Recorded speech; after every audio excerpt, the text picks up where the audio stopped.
Então, continuando a leitura do livro O Diário de um Banana, vai fundo! Dia da semana, sexta-feira. Ontem à noite, todo mundo concordou que o início da viagem tinha sido péssimo, só que não conseguíamos decidir o que fazer hoje. Era melhor admitir que a viagem tinha sido um erro e voltar para a casa da vovó. Mas o papai disse que não dava, porque a gente ainda não tinha acampado. O papai falou que tinha uma reserva florestal a algumas horas dali e que se a gente acampasse por lá, dava para passar o resto da viagem no mesmo lugar e relaxar de verdade. Não curti muito a ideia de ficar longe de tudo, mas sabia como seria o resto do verão se a gente voltasse para a casa da vovó a essa altura. Acampar na natureza me deixava preocupado, mas o papai disse que se acontecesse alguma coisa, guardas florestais ajudariam a gente, e isso me deixou um pouco mais tranquilo. Passamos a noite no estacionamento do Centro de Aventuras, e assim que amanheceu, tomamos o caminho da reserva florestal. Na entrada da reserva, a guarda florestal disse que fazia semanas que não chovia e que o risco de incêndio era bem grande. Depois, ela entregou para o papai um mapa e um panfleto com dicas sobre como acampar com responsabilidade. A floresta era enorme e levamos um bom tempo para encontrar um lugar para estacionar. E não cruzamos com nenhum ser humano no caminho. O lugar que encontramos era bem maneiro. Tinha espaço para estacionar o trailer e ficava bem ao lado de um riacho. Depois que penduramos as redes e montamos as cadeiras, ficamos só relaxando e curtindo a natureza. Ou pelo menos a maioria de nós. Depois de alguns minutos, a mamãe perguntou qual era a boa do dia e o papai falou que era só aquilo mesmo. A mamãe disse que a gente não podia ficar de bobeira o dia todo e que precisava fazer alguma atividade, tipo uma caminhada por uma trilha. Mas isso parecia ser cansativo demais, principalmente depois de uma longa viagem. Então a mamãe falou que se era para ficar sem fazer nada, os nossos eletrônicos iam para a caixa forte pelo resto da viagem. E isso bastou para convencer a gente a se mexer. A mamãe pegou o mapa e encontrou uma trilha ali perto. E antes de sair para a caminhada, ela avisou que todos tinham que encher os cantis e passar repelente. Só que eu estava muito mais preocupado com os ursos do que com os insetos. Me lembrei do que o cara da loja de camping tinha dito, que se a gente encontrasse um urso na natureza, o ideal era fazer bastante barulho para assustar o bicho. Por sorte, o tio Gary deixou umas panelas embaixo da pia do trailer, mas eu é que não ia esperar a gente ser visto por um urso para começar a fazer barulho. Todo mundo ficou irritado comigo rapidinho, e a mamãe disse que eu precisava guardar as coisas de volta no trailer. Ela disse que eu podia encontrá-los mais adiante na trilha, e por mim tudo bem, porque aquelas coisas, no fim das contas, eram pesadas demais. Além disso, comecei a ficar preocupado que o barulho acabasse atraindo ursos, porque sempre que eu escuto o som de panelas batendo, logo começo a pensar no jantar. Depois que guardei as coisas no trailer, voltei correndo para a trilha. Achei que se não perdesse muito tempo, ia demorar no máximo 10 minutos para reencontrar o pessoal. Só que aí aconteceu um problema.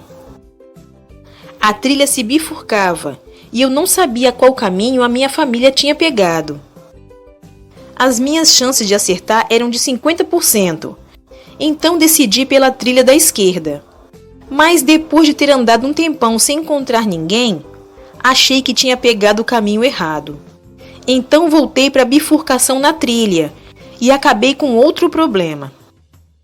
Eu já estava bem perdido e não sabia mais qual era o caminho que não tinha pegado e qual era o que levava ao trailer. E não tinha como saber qual era qual, porque para mim todas as árvores e pedras pareciam iguais. Foi aí que comecei a ficar preocupado. Me lembrei que o cara da loja de camping disse que às vezes os ursos usam trilhas humanas porque é mais fácil do que andar pelo mato. Então não me parecia uma boa ficar parado bem no meio de uma encruzilhada. Eu li que o olfato dos ursos é 1000 vezes mais aguçado que o dos humanos. Então, quando saquei a embalagem de hidratante labial que tinha no bolso, meu coração disparou. Decidi dar o fora da trilha, o que no fim foi uma tremenda burrice, porque quando saí do caminho principal, não consegui mais voltar. Minha mente ficou a mil e comecei a pensar no que poderia acontecer se eu ficasse perdido para sempre. Eu li sobre pessoas isoladas da civilização que foram criadas por lobos. Não dava para saber se tinha lobos na floresta, mas com certeza tinha um monte de esquilos. Por sorte, minha família me encontrou antes que eu pirasse de vez, porque se passasse mais 1 hora ou 2, eu poderia ter feito uma loucura. No acampamento, a mamãe pediu para o Roderick ver se eu estava com carrapatos, já que tinha me enfiado no mato. Ele me inspecionou e disse que tinha um enorme bem nas minhas costas. O Roderick falou que o carrapato devia estar lá fazia um bom tempo, porque parecia prestes a explodir. E eu quase desmaiei quando ele me mostrou a foto que tirou com o celular.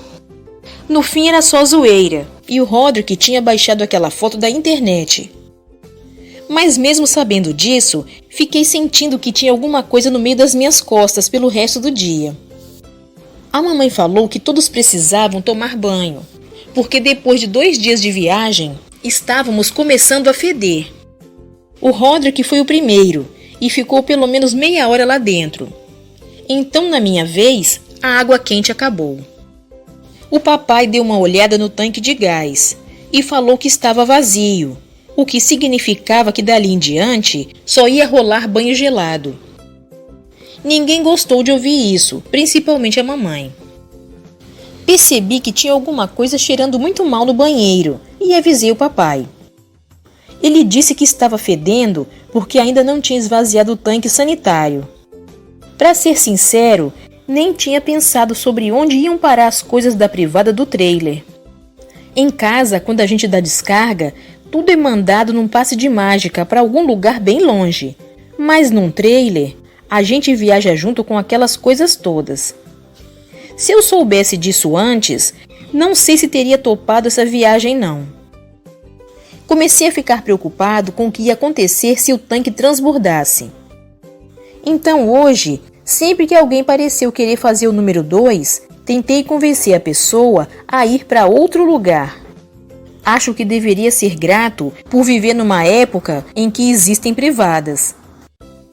O Roderick contou que o cara que inventou a privada chamava Thomas Barros. E eu não sei se isso é verdade, ou mais uma das piadinhas dele. Se for verdade, espero que esse cara tenha ganhado muito dinheiro, porque eu é que não ia querer que o meu nome ficasse famoso por uma coisa dessas. O papai acendeu o fogo e fez um ensopado de carne. Ele ia servir feijão para acompanhar.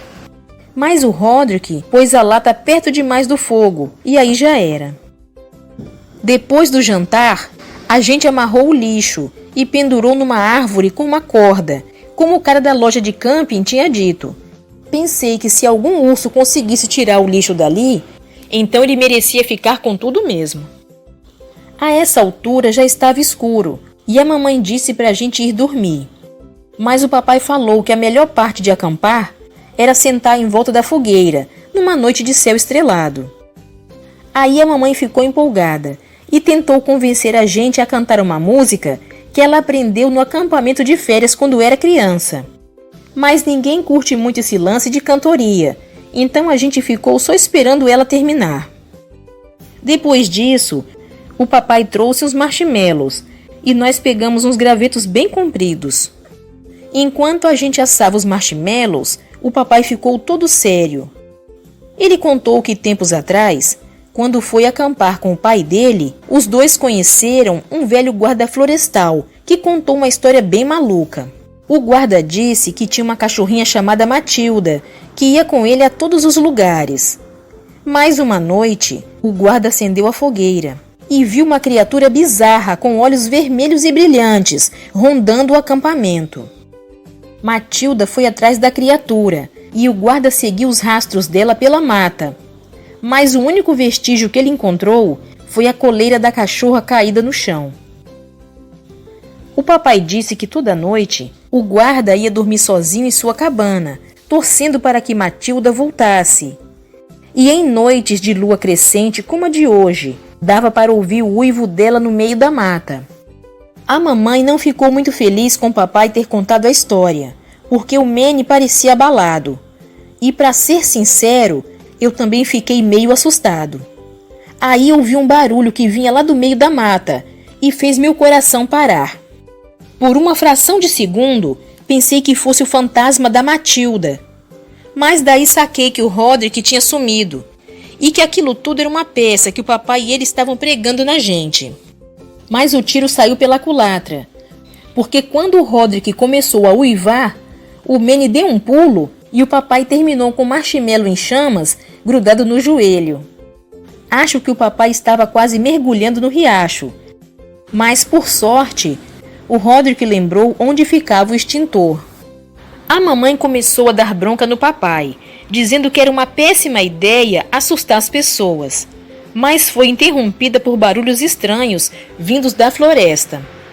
Pensei que fosse outra pegadinha, mas pela cara do papai e do Roderick, deu para ver que não era. O que quer que fosse, parecia bem grande e estava vindo na nossa direção. Então entramos correndo no trailer e trancamos a porta. No fim, era mesmo um urso. Mas ele não estava atrás do lixo, e sim do feijão.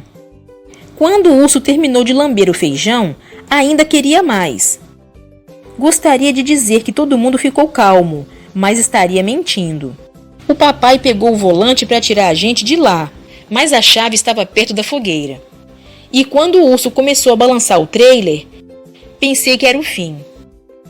Acho que o Manny pensou a mesma coisa, porque ele conseguiu escapulir por uma janela e subir no teto.